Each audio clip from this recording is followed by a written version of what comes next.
Right, well, before we start today's video, do excuse me if I do sound a bit croaky and snuffly. That's because I've got a bit of a virus.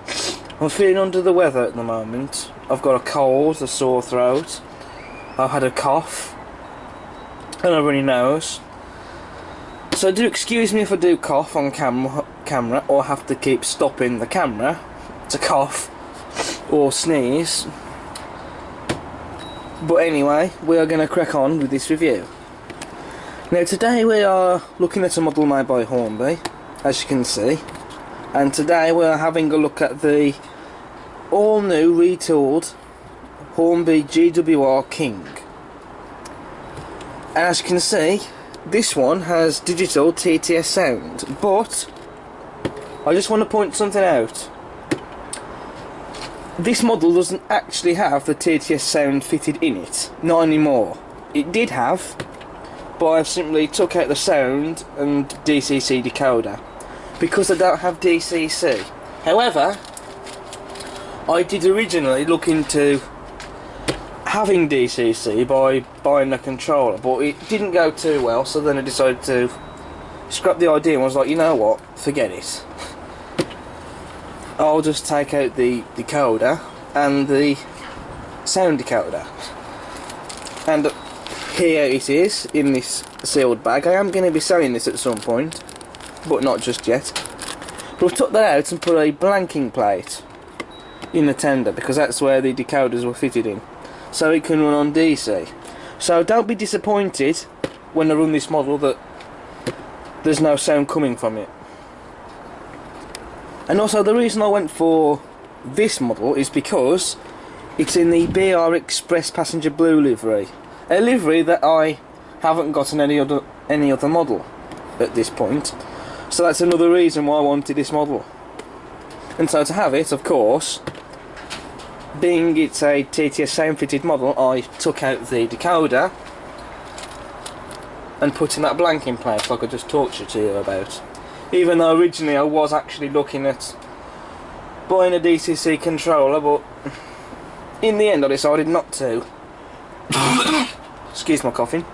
However, I did actually buy a controller, bought the Batman Dynamics, but it was faulty, so I sent it back, and instead of looking around to buy another DCC controller made by another manufacturer, I thought, well, it's going to be a bit cheaper anyway to take out the decoders and just put a blanking plate in, because then it can run on DC. Because the thing is, with having DCC, I would have only been buying the odd sound fitted models, but they are quite expensive. Okay, the Hornby TTS sound ones are a bit cheaper, but it's when you get onto, well, basically Hornby's range that don't have TTS sound and just digital sound models, they're quite expensive. Same with Batman.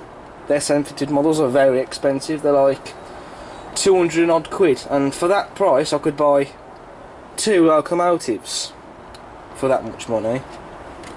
And also you'd have to buy chips as well to fit every single model in order to run with DCC, and that gets expensive as well, and you can only end up with a faulty chip anyway, or decoder, whichever you choose to call them. And to be honest, I prefer DC, and I've always had DC, so there you go. Now this is not going to be the first review of this model, of the new GWR King from Hornby, because there are other reviews on it already. Because I have had this model for a while now, where I've only just got around to reviewing it, because I just didn't find the time to film the video. I was busy with other things outside what I do with the internet. But anyway, enough of the talking. Let's get this model open and see what it's like. Now just look at that. Wow. She already looks a beaut. I haven't even opened it up yet, although I did open it up obviously to take out the decoders from the tender. But there we go. So on the back of the box you get the drawing specification of the model of the King, as you can see. Which looks very nice. And then you get the brief history of the locomotive. Now the GWR Kings, they were all designed by Charles Collett, and they were built at Swindon Works between 1927 and 1928. That's when the first locos were built. Between that time 20 were built. 1930 they built 10, and in 1936 they built 1. So in total 31 were produced. And they were the largest locomotives that the GWR built. And these were designed for express passenger work. And they were all named after kings of the United Kingdom and of England, hence why they're called King class locomotives, obviously. Beginning with the reigning monarch was King George V, which was the prototype locomotive. And then all named kings from then would be going back through history, you know what I mean. Then following the death of King George V, that's where the prototype was renamed after him. Speaking of the prototype, King George V appeared in 1927, the locomotive of course, and it was sent on a tour of North America for the centenary celebrations of the B&O, which is American Railroad. And it was there where its sleek appearance and the smooth performance impressed all who witnessed it during the celebrations. And following on from that, the locomotive was presented with its bell to mark the occasion. So that's pretty much where King George V got its bell from. Now originally, this is quite interesting, the Kings were not originally going to be called the King class. They were going to be named after cathedrals. But when during the planning of the US trip it was felt that a more British icon was needed, and so that's where they became the Kings. The engines were also dubbed the Super Castles during the construction and the planning of the locomotives, and 3 are preserved: 6023 King Edward II, 6024 King Edward I, and the prototype King George V. I've seen all 3 kings in preservation. Currently only King Edward II can steam. King George V is a static exhibit at the NRM, and King Edward I is currently undergoing an overhaul. But that's more than enough brief history of the locomotive, because this is a review of the model after all. So now we'll just take out the plastic casing, which this one is quite hard to get out, I must say that, compared to others. This one's the hardest to get out. Not that it matters, but there we go. So there's the tray. We'll put that to one side. Then in here we get this, which is the quality control leaflet that you get with models on Hereford Model Centre, because that's where this model came from. It just tells you that the model was tested on that date before being dispatched, obviously. So it's good to see that they do that. Then you get the instructions. Now you do get the instruction manual for the DCC sound functions, but obviously I threw that in the bin because it wasn't needed after I took out the decoders. So here are the instructions for the King class, which is a glossy paper. Hornby don't usually use this stuff of paper, but they are now, as it would seem. But anyway, so on the back it's fitting the brake rods to the locomotive tender, lubrication, fitting the details or accessories, whatever you want to call them, the assembly, close coupling, DCC ready, and body removal. So it's nothing new, it's all the stuff we've seen before basically. So I'll put that to one side to go into the folder of instructions later on. Then we'll take off the plastic cover, and then here we have the detail parts that are in a sealable bag, a resealable bag, sorry. So those are the brake rods to fit under the locomotive tender, goodie. The drain cocks for the cylinders, and that's a coupling for the front if you wish to add it on the front and double head it. That's one of the vacuum pipes, assuming that one goes on the front. We've got a coupling hook there, as you can see. Oh, what's that? Good thing this is a resealable bag at the end of the day.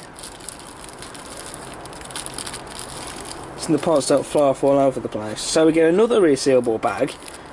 And in here, oh wow, look at that.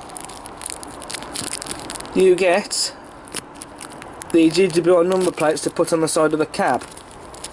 There are two in there. I know it looks like there's only one, but trust me, there is two.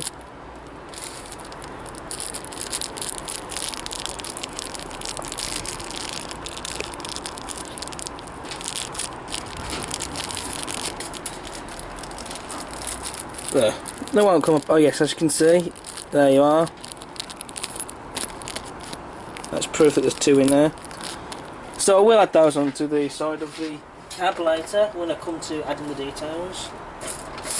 No, not just yet.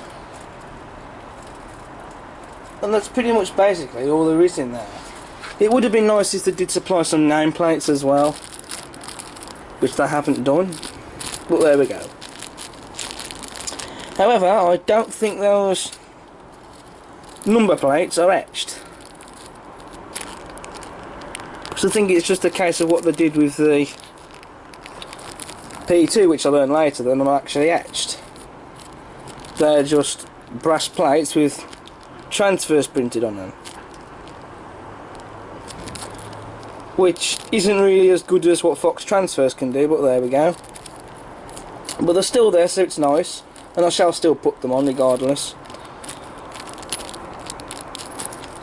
I mean, I've still got to add the nameplates to the Jubilee. And obviously this particular locomotive is King Richard II, 6021.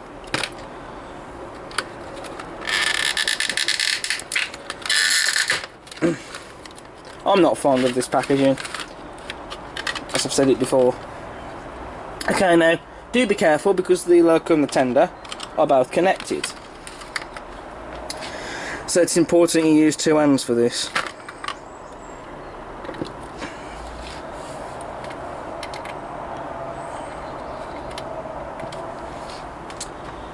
And so what we'll do, we'll just close that back up. And there we go, so it looks nice and neat now. And so now we can look at the model. Now I'm not going to separate the tender from the loco because it doesn't need to be done, because it's only going to take up time. So it's going to be much easier to hold both the loco and the tender. It is a bit harder to do, I will give it that, because normally I would have, well, before I used to disconnect the loco from the tender to make it easy to get some of the details, but I've seemed to have got the knack of doing reviews now while I hold both the loco and the tender. So yeah, we're going to stick with doing this, if that's alright with you or not. I'm sure it will be.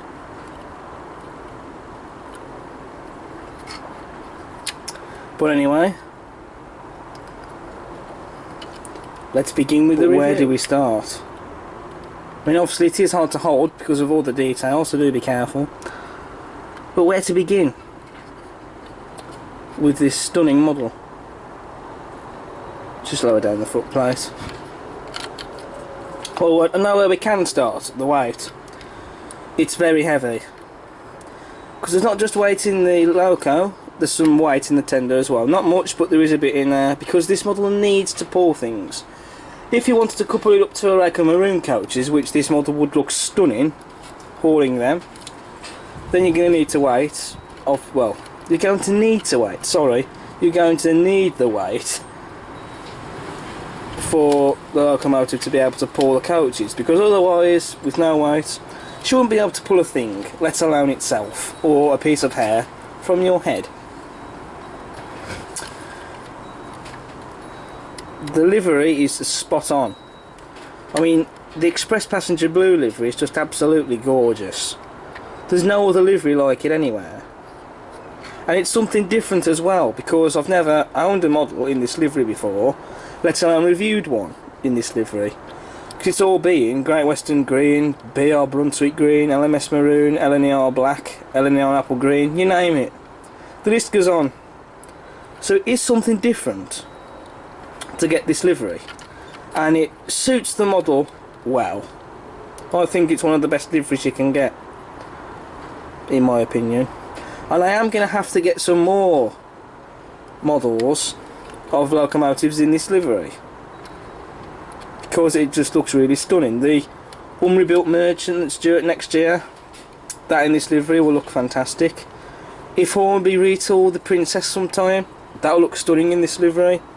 And it's already been released before. There's the A4s in this livery. So yeah, those locomotives in those liveries, they just look superb in them, as I think you'll all agree.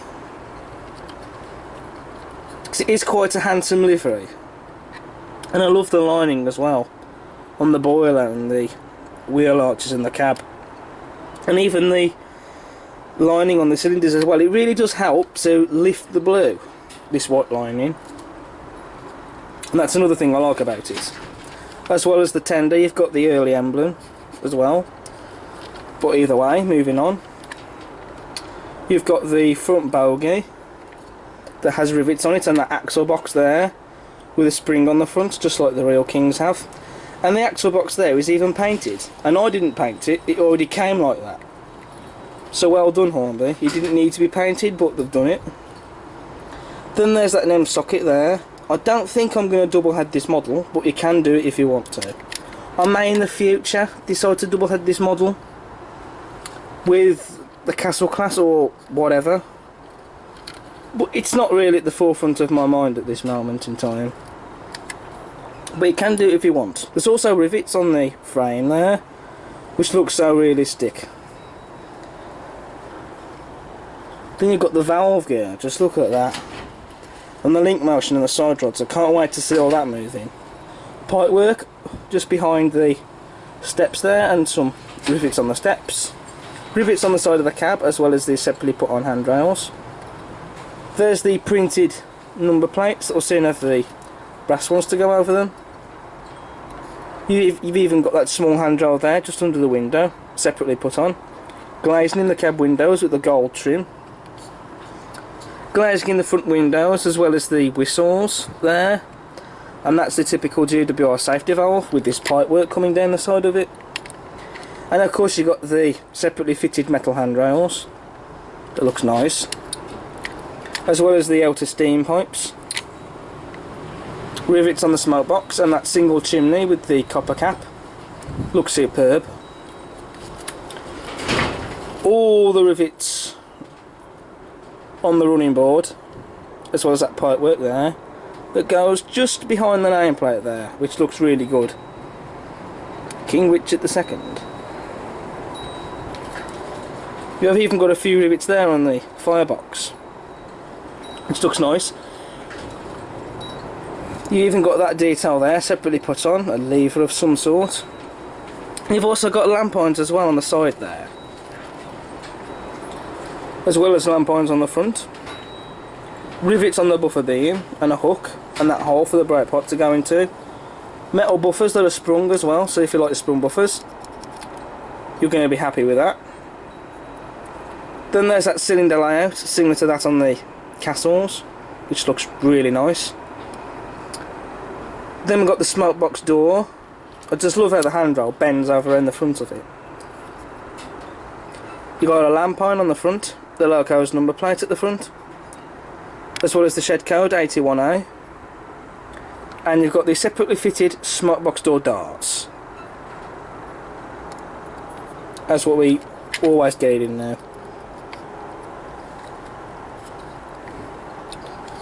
And then just look at that. You've got rivets on the rear buffer beam at the cab. I've got a nice folding footplate, but also, more importantly, the cab detail is all painted. The gauges, the dials, the regulator, the levers and the pipework, it's all there and painted, and it really looks stunning. But that's not something we're going to not expect from the manufacturers nowadays. You've also got the tender buffers as well. that are made of metal, but they're not sprung, but they don't need to be. But on the tender buffer beam, there's rivets on that.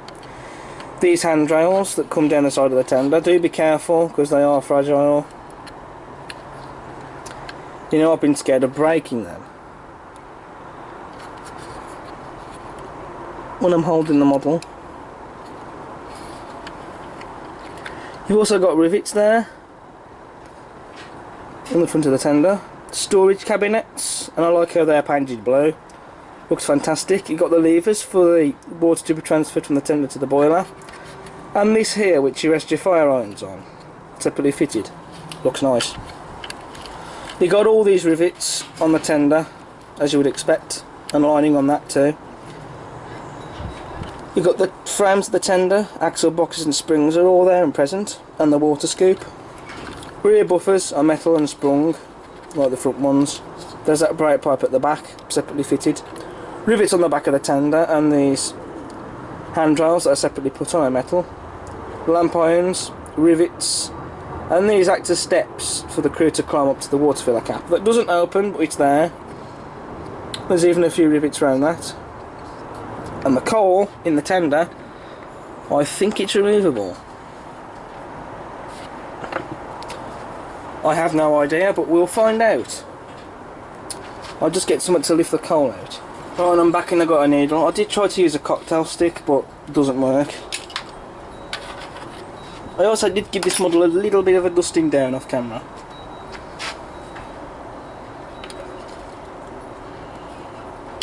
But that isn't really important.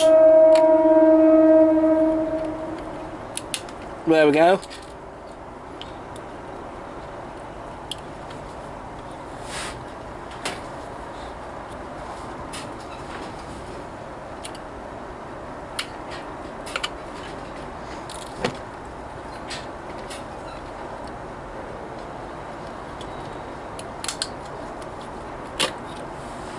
There we are. So that coal is removable, as you can see there. It wasn't easy to get out, but it's come out, so that's what I like to see. And real stuff is going to be put in there. You know, actually I'm not sure if I'm going to bother putting it back in. Nah, I'll get some real stuff put in there, 'cause it saves me a job then. That's it for the removable coal. And oh yes, the cab roof. We can't forget that. Obviously we can't leave that out. There's rivets on top of that as well. We will then spin the model round and we'll have a look at the other side. So the detail on this side should be pretty much more or less the same. Yeah, it is. There's a few differences in detail though. You have got that detail there, the reversing lever, got some pipe work down there by the nameplate. You've got that detail, and there is some more pipe work that you can see there by the wheel arch just there. More rivets on the running board and lamp irons, and you've got this pipe work down the side where the metal handrail is. That detail there, although it was on that side there as well, as you can see. See, the detail on this side isn't much differently. And of course there's some pipe work there as well, as you can see. So all in all, this is a stunning model.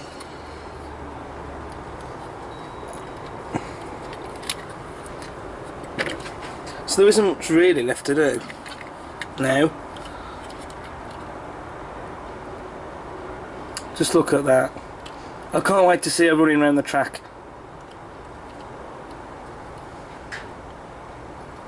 In fact, I think we'll go ahead and do that now.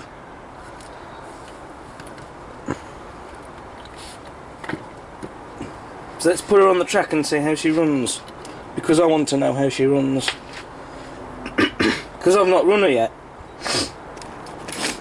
Okay, so here at the track, and we're going to put the King onto the rails.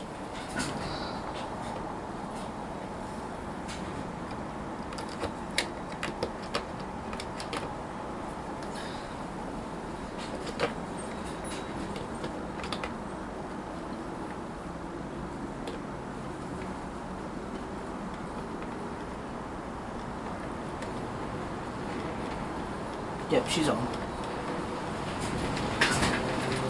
Do be careful of that front bogie though.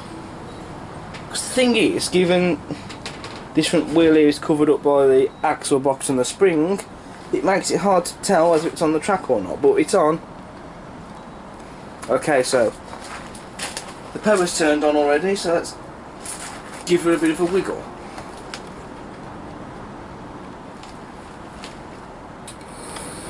Oh yes, look at that. Nice and smooth. And that is the first time she's been run well on this layout.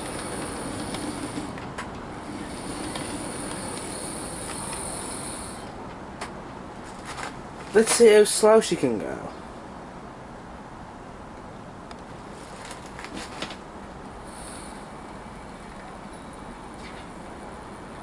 Now that is quite impressive, considering it's DC. That was formerly DCC fitted and fitted with sound.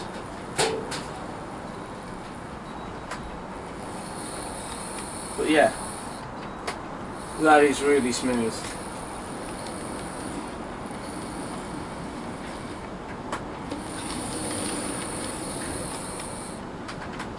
Right, so let's get her running around the track then, properly. Because that was just a test to see if she works, but I had no doubts in the first place, but it was just to make sure.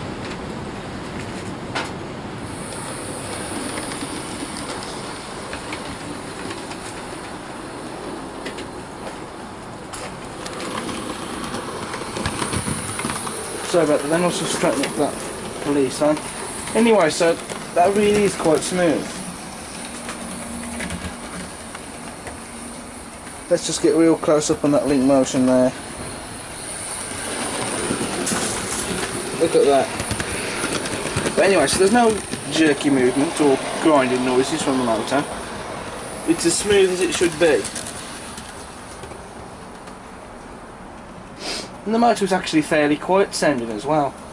But anyway, so she's coming out through the tunnel, passing the sidings there with the mineral wagons, passing through the station where these maroon coaches are waiting to be coupled up to her, passing the seaside that is like a ghost town, but there will eventually be some detail on there. I know I keep saying that, but there will be in something. Passing the engine shed where there's a Jubilee on shed, and this will be the subject of the next video. Well, the next video in this style. It won't be in a review, but there will be a video on this loco. But if you followed me on Twitter, then you'll know all about that. YouTube, I've been quiet about it. But there she is, passing through the station again because of me talking about that one other loco on shed. So do keep an eye out for that video.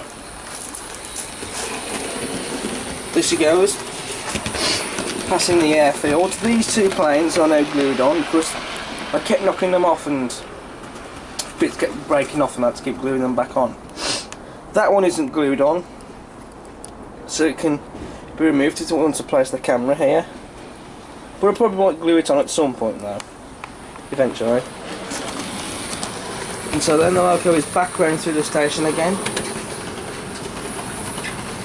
round the bend, past the seaside. Sorry for the jump cut, then I had to sneeze. But there she goes, passing by the shed again, past the road and the airfield again, under the bridge and over the crossing and through the tunnel. Then she'll pop out the other end.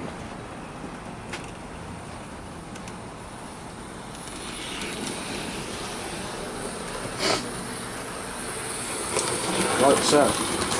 So now what I think we'll do is we'll get some close-ups of her running around the layout before we couple her up to those maroon coaches.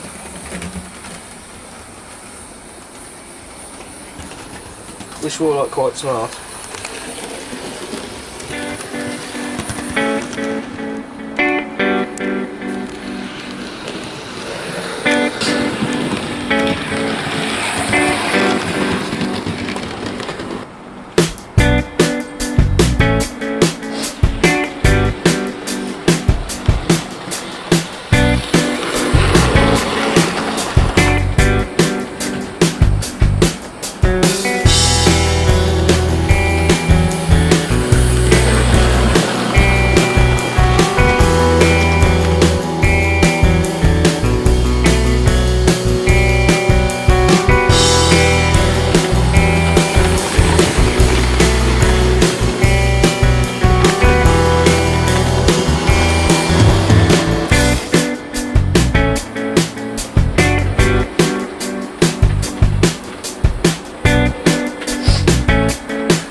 Now we're going to get the king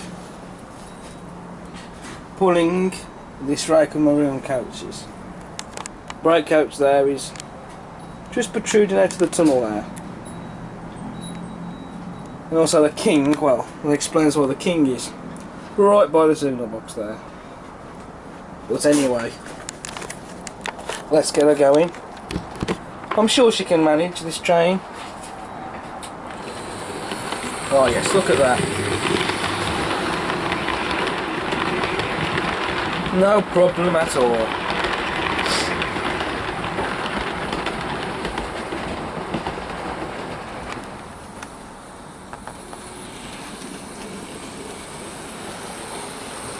Obviously this is not the fastest speed that a king can go at, so let's get her going a bit faster.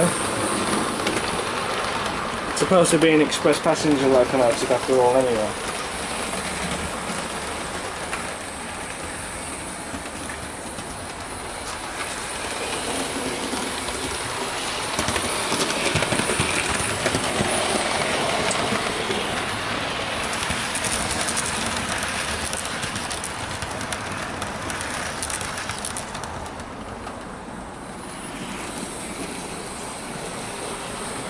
Obviously there is a bit of a slight gradient there, but she can still manage. That's even faster.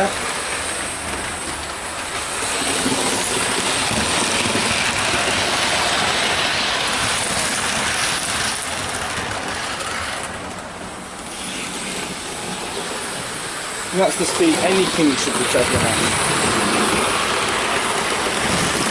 Just flying along the main line with a rake of coaches.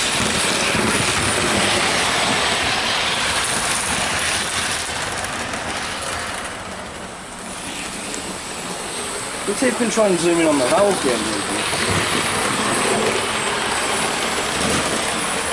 Yeah, look at that.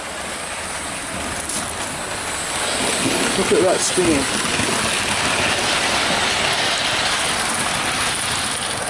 I think we're going to have to get some close-ups of it now.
So in conclusion then, you know what, I don't think I need to say anything at all. Other than the fact that, get one. Every layout needs one, and no collection is going to be complete without one of these Hornby Kings.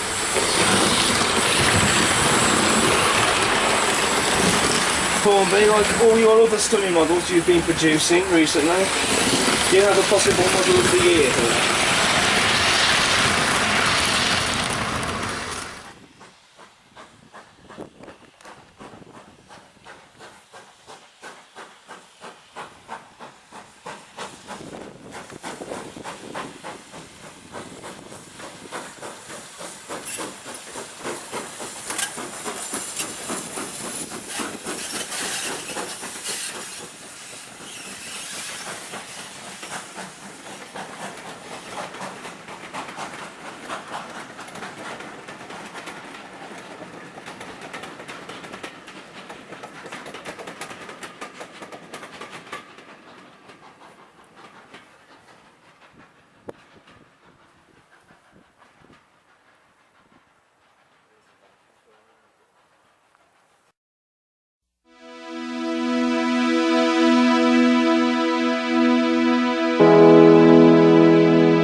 you.